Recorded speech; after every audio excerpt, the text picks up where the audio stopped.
Hi YouTube. It's me again. Here to look over at some of the other stuff like this. This is from a channel that you're gonna have to forgive me if I'm pointing the wrong way. This is from a channel that I do like to watch a lot. You've probably watched it a couple of times yourself. I've also just realized how they've started to get kind of social justice-y on us.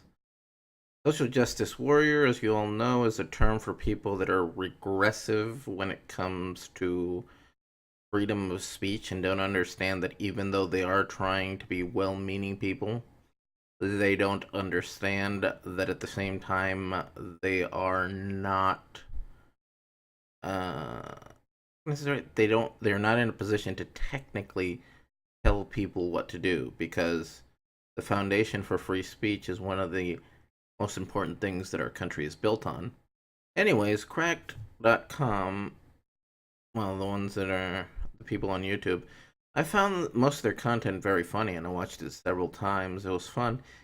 Now, I'm not going to say that I hadn't seen hints of this stuff like that, and as of now, I'm not currently thinking of unsubscribing just yet. But based on the way that their newest writers are starting to pop up with some of this crap, I'm starting to wonder if it's even worth trying to understand this, because I think it's like they've poached a few writers from Buzzfeed or the Buzzfeed University of Writing or something like that. Anyways, I'm basically going to show you this video. This video is from Crack, not my own, Our and I'm favorite using movies it in don't fair always hold use. up as well as we'd like them to. Here, let's watch. Their characters remain trapped in whatever decade in which they were created, so that when we revisit them later, we find that some of the cinematic heroes we loved when we were younger are now just time capsules of horribleness, bulging. So there we see this guy telling us, "Oh, these guys are time capsules of horribleness."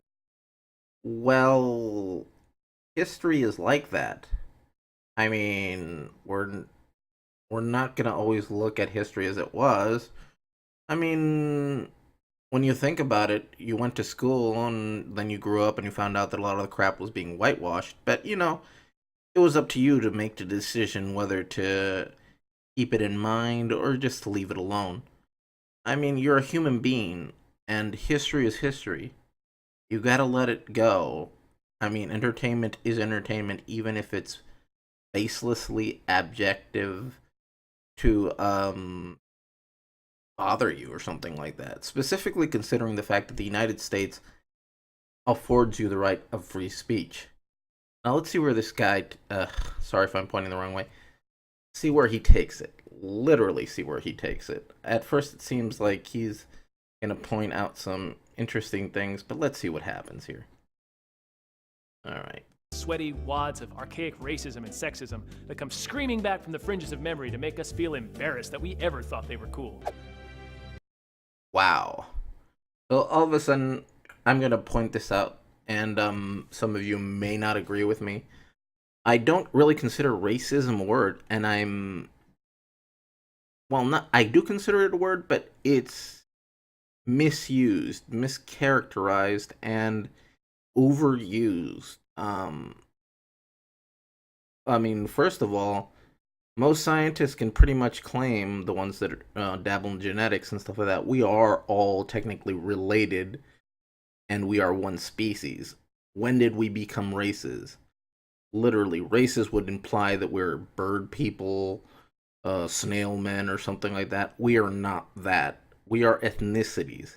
If anything, the word for discrimination, I don't know, would be ethnicism, or just discriminatory, ethnic discrimination. But racism is not a word that I would use, even though it's the go-to default word ingrained in our culture. It just doesn't work, literally, even on a scientific point of view. I mean, maybe I'm wrong. You can go ahead and correct me in the comments if you believe otherwise, or if you can prove my words uneducated. But let's continue watching this. I'm probably just going ahead, but no, I'm going to be pausing it a little bit here and there just to prove my point. So let's go on and continue watching this video. Every sports movie you've seen about a gruff new coach coming in to pull together a team of miscreants in time to win the big game comes from Hoosiers, which is a movie about Gene Hackman doing all of those things in 1950s Indiana. The American Film Institute lists Hoosiers as one of the most inspirational movies ever made, and the Indiana Pacers are wearing special jerseys to celebrate its 30th anniversary. And you know what I noticed last time I watched Hoosiers? This is the team Gene Hackman beats. And why does that matter? Well, because despite what a lot of people think, Hoosiers isn't a true story. It was inspired by the 1954 Indiana State Championship season of Milan High School, but the movie takes place in the fictional town of Hickory in 1951, and Milan's coach was in his 20s, unlike Gene Hackman, who has never been in his 20s. Desegregation in public school didn't become the law until 1954. South Bend Central High School, the very real team that Hickory beats in the film, was one of the first integrated high schools in the entire country. Hell, the final game of the movie is played in Indianapolis, and in 1950s Indianapolis, there was exactly one high school that accepted black students.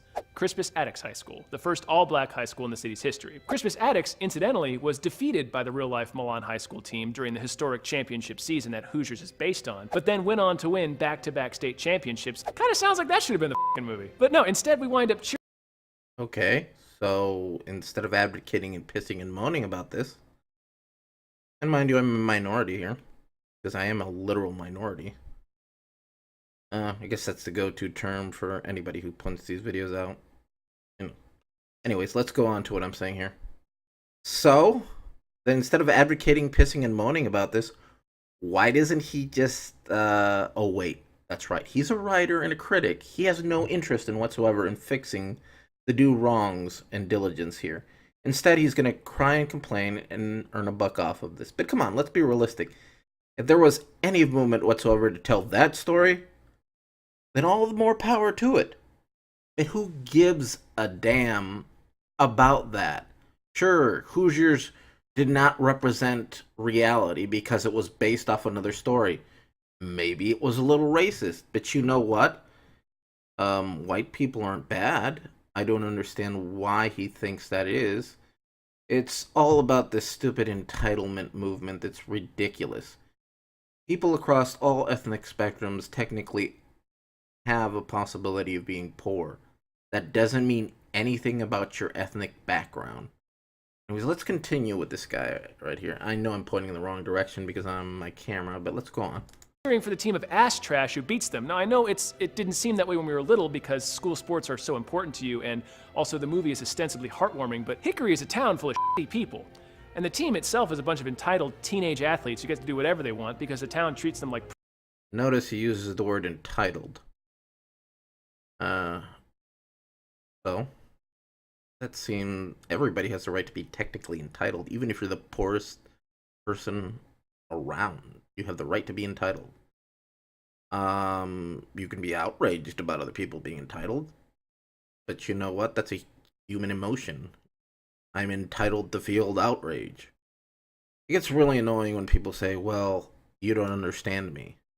Well, instead of saying you don't understand me, why don't you do something about making that feel understand you without actually having to go through a shouting match or one of those things. You know, get to know the other person you claim is entitled. Let's continue here. By the way, I just find this ridiculous. This guy is literally your token social justice warrior. I hadn't seen him much in the videos recently, but all of a sudden him and a couple of new people, new writers on crack started popping up. So let's go on and continue. Princes of history. And Gene Hackman just becomes one of them. There's a scene where a teacher's pleading with him to leave one of the players alone to pursue an academic scholarship and hopefully not turn into a burned out former athlete who peaked at 17 and spends his days getting drunk in the forest. I agree with him on this point. And Hackman actually defends the idea of peaking at 17. You know, most people would kill to be treated It's about like a people's god just for a few decisions, though. moments. This is despite the fact that the only adult characters in the movie are people whose lives have been ruined by basketball. Gene Hackman was kicked out of the NCAA in shame. Norman Dale, coach of the national champions Ithaca Warriors, was given a lifetime suspension. And Dennis Hopper's a former star athlete now trapped in a haunted Whistler painting. Later in the film, one of Hackman's players busts his stitches open on the court after slicing his shoulder open when another player threw him into a trophy case. And rather than pulling the kid on the bench or, sending him to a hospital, Gene Hackman starts screaming, "Patch him up!" like Robert Shaw in the full grip of battle insanity at the end of Jaws. And right before they go out, I don't think he understands the athlete mentality. I'm not an athlete, but I've played basketball before. I've even played it hurt. I can tell you, You want to win, you will win. If you'll play through that pain. So that's another thing about this guy. Ironically enough, for a guy who's a pseudo, well, at this point, I'm just gonna call him a social justice warrior commentator. He doesn't seem to understand how people work at all. Some people don't work that way. It's not just about, oh, we care about you and they care about us. Continue on. About to face the South Bend team, whose players have had to fight through years of institutional racism just for the privilege to play high school basketball.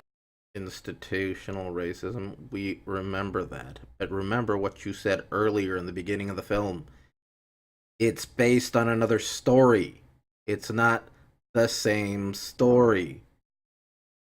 It's not the same story. Get it? This is a production, nothing else. I mean, you can be outraged. I can understand that. Those people had problems, but you know what? Life has to move on. I mean, I will never forget that, even though I'm not black or anything like that, but I will never forget it. But, gotta move on.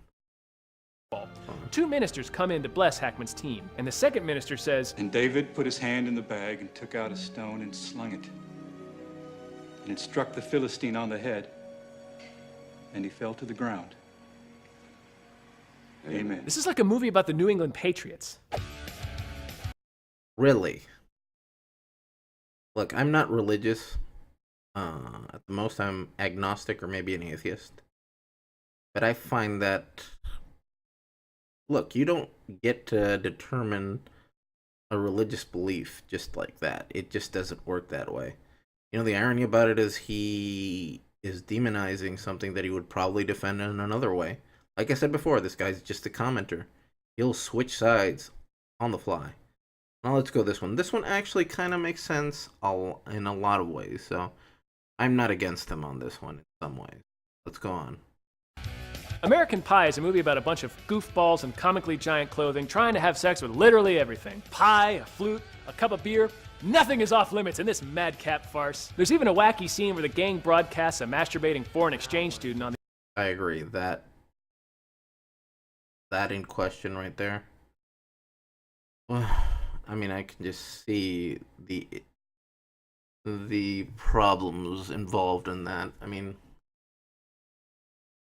it's just horrible to see something like that happen. I mean, yeah, it was a funny thing, but you know, that's the thing about it. It is a satire of the American high school. Did high schools actually act like that? Maybe a few, but even that seems way hard to do. I mean, especially during the early 90s, this was not very commonplace. Most of the kids that actually went to high school probably didn't think they could do this. Anyway, I'm not assuming that it's impossible. Let's go on and continue watching this. The internet, so everyone in the school can follow along at home and form a daisy chain of masturbation that can probably be seen from space. Here's what never occurred to me when I was a teenager in the halcyon days of the summer of 1999. Nadia, the foreign exchange student in question, has no idea she was being recorded. She certainly never consented to having a video of her flicking one out streamed across the internet. In the following scene, we find out from our heroes that Nadia's American sponsors were so upset about the video that they put her on a plane back to her home country. She got kicked out of high school and America 3 weeks before graduation because a couple of chowderheads illegally videotaped her and spread the images across the internet without Why her do they knowledge. blame And her? they show zero remorse for it. The only reason Jim feels bad is because this means should he is blame now them. no longer able to have sex with her. Now, keep in mind, this movie came out in 1999. We didn't know the term revenge porn back then. People didn't have smartphones that could be hacked or social media networks across which private photos could be shared. No, American Pie introduced that idea to us. This realization wouldn't sting as much were it not for the earlier scene in which the four main characters make a pact to lose their virginity before graduation. And the kid from Rookie of the Year stands in a chair and says, And by God, we will not stand by and watch history condemn us into Okay. celibacy. what Rookie of the Year and Election and Loser and Freddy Got Fingered are all agreeing to is the idea that they are owed sex simply because they... This is another. He's also injecting another one of his opinions into this piece right here. He doesn't quite understand that how people work. Now, this is the way that it was written. Seems like he is to be acting like an asexual moron. Doesn't seem to understand that younger people tend to be uneducated about these situations. Now, if you're watching this and you've raised children and you've taught them to understand this crap, then you shouldn't have to worry about a damn thing about this. I agree. No man should accept that women should give them sex. But I think they were just on what their hormones would. Well, not the characters were portraying characters that were on a hormonal change. You know what I mean? Usually that happens to a lot of teenagers. You know what I mean? They're like, "Oh my god, I've heard about this newfangled thing." They start experimenting and then they want to try it. It usually happens to a lot of youth. So I'm not giving any excuses for this format, I guess, but at the same time, he is delving into the illusionary world that people don't experience this. I mean, yeah, I get it. It is very. How can I say this right? Horrible. It's more like expounding an older person's beliefs onto teenagers. It doesn't work that way.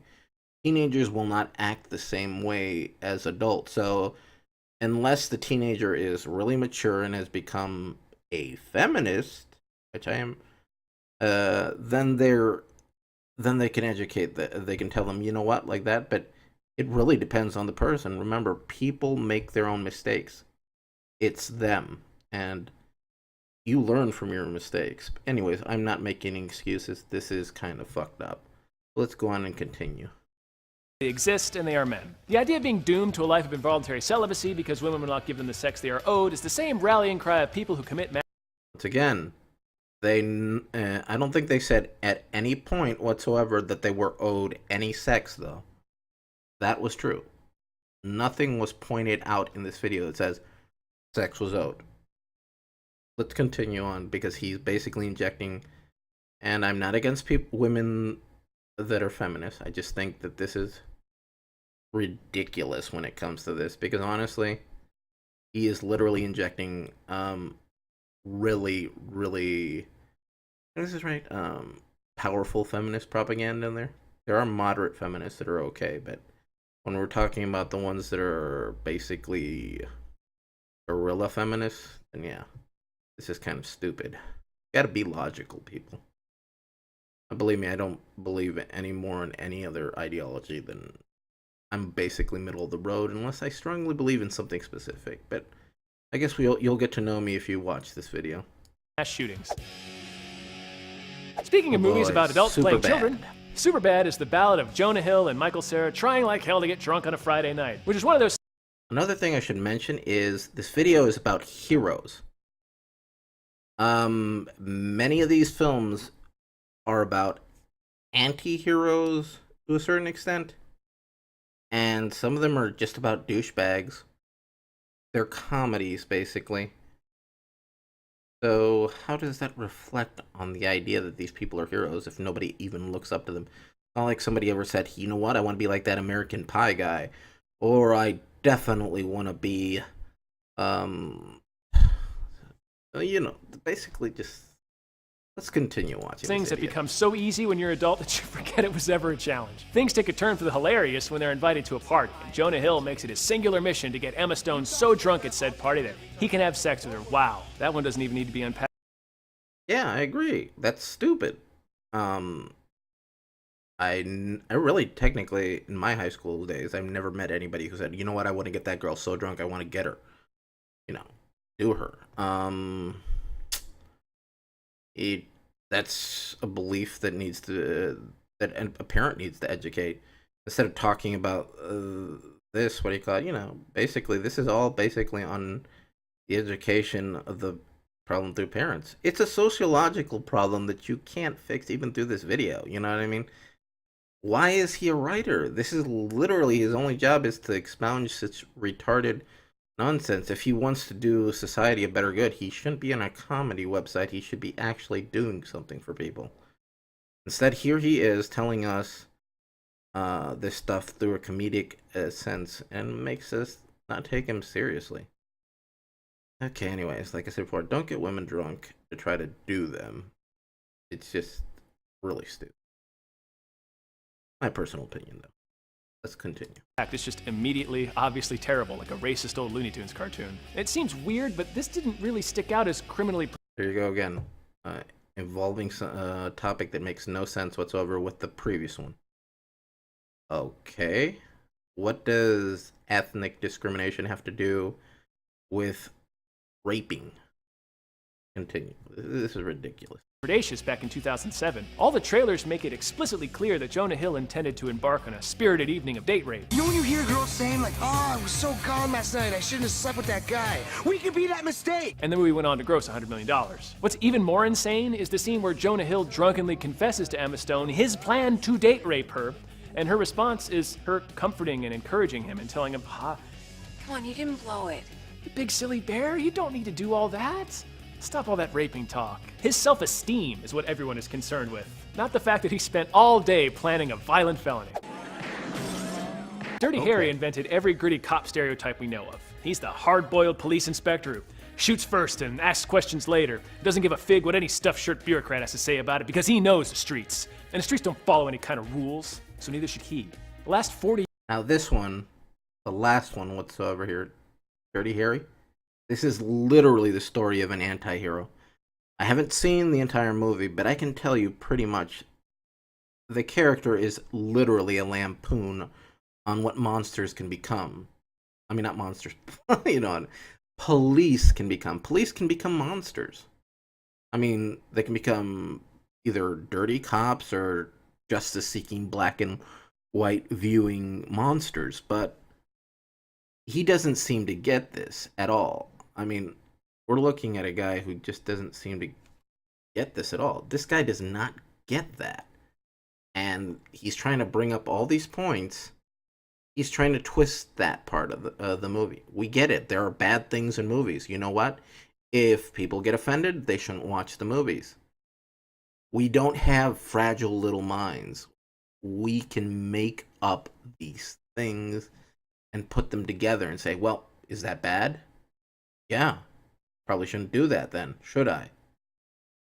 Anyways, this guy shouldn't be taken as an educator. He's nothing more than a opinionator with a platform that is weak at best. Years of cop dramas all owe everything to Dirty Harry. The oft misquoted "Do you feel lucky" scene is one of the most iconic parts of any movie, and it's about a white police officer pointing his gun into the face of an unarmed black suspect in the... Who cares? Seriously. Anybody, any ethnic background whatsoever, if they're committing a crime, then yeah. Now, he says iconic and all that other crap like that. But from what I've noted and researched about the film, the person who does quote that, he says in this video, he just comes up to that guy because he was black and he didn't have anything. But according to what I've read, he did have a gun. He just drops it when Dirty Harry comes after him. Yeah, I don't agree that you should be profiled on your ethnic background if you're stopped by the police. But at the same time, anybody can be a criminal. So let's just set that straight. Anyways, let's continue. Middle of a busy street in broad daylight. Dirty Harry's the kind of police officer we make hashtags about nowadays. Let's go through the scene real quick. Harry notices the bake is being staked out, but he's clearly not interested in preventing the actual crime because he strolls across the street to a diner and has the hot dog man call the police for him. He just goes back to eating his hot dog. He only gets out of his chair when the alarms go off and it's time to shoot people. You see, that's all Dirty Harry actually cares about. He hates every aspect of enforcing the law, except for the part where he gets to shoot people. That is the worst kind of police officer. In the very next scene after the bank robbery, the fat detective, whom Harry calls Fatso, and I don't remember if they ever actually give the character another name, explains that Harry hates absolutely every non-white type of person alive. Harry hates everybody. And then starts rattling Hates all non-white people. From what I determined on the scene that I saw earlier, and I did see this video earlier, no, he clearly states that he hates everybody. Not, he'll say every race, but he'll say it in the terms of all the little different slurs used for people, but it's basically implied that character hates everyone. I mean, they literally say honky, and honky is, I believe, a slur for white people, isn't it? Off a litany of racial and ethnic slurs while gleaming with pride. Lime juice, mix, heaps, fat dagos, niggers, honkies, chicks. You name it. The main mystery of the film is constantly interrupted for scenes of Harry stopping random street crimes and punishing very specific kinds of people. He shoots a bunch of black guys listening to soul music and sitting in a big flashy sedan. He stops a suicide attempt by basically calling the guy a pussy and then punching him in the face. And then they run a VW bug off the road because screw hippies. There's a whole scene where Harry calls due process bullshit because it gives murderers more rights than their victims. What about her rights? I mean, she's raped and left in a hole to die. Who speaks for her? But in the end of the movie, when Scorpio hijacks a bus full of kids and Harry jumps on top of it and wrecks it, he makes zero attempt to check on any of the children or the driver. He doesn't even glance inside the bus. He just chases after Scorpio because it's time to shoot people. Even when Scorpio takes another child as a human shield, shooting the bad guy is more important to Dirty Harry than making sure the kid doesn't get obliterated. Then he dramatically throws his badge away at the end because he can't be a part of a law enforcement system that doesn't allow him to just shoot anyone he wants to all the time. This is actually the greatest public service he performs in the entire film. Anyways, that's the video, everyone. Now, my personal opinion is, I've seen a couple more of these videos, and yeah, they're starting to turn very, how can I say this right? They seem to be trying to push their an ideology. Most recently, 2 or 3 of the writers have come onto the here and started putting in their new spin on this stuff, and you can tell it's like they've come from the Buzzfeed University of Journalism. Don't even get me started on BuzzFeed. They're morons beyond compare. But I mean, it just goes to show you that people are like, well, you really need to live up to that ideology and stick to it. Remember, freedom of speech is only free when we approve of it. That's bullshit right there. And you know what? You can't go back in time and change these movies. They are what they are. They're basically an example of how far we've come. And sure, we haven't come far enough in certain ways, but it doesn't mean that America or people are all the same today. Honestly, if you want to understand why there's so much hate on the internet and all this other crap like that, just consider the fact that we've started getting a bigger population on the internet, and more people are out there, more children are being born more than ever. So stupidity is on the rise. A lot of misinformation is out there. So do you really believe that it's going to be that easy? I mean, stupidity itself might end up killing society, and it depends on your definition of stupidity, but this is one of the many traits of stupidity right here.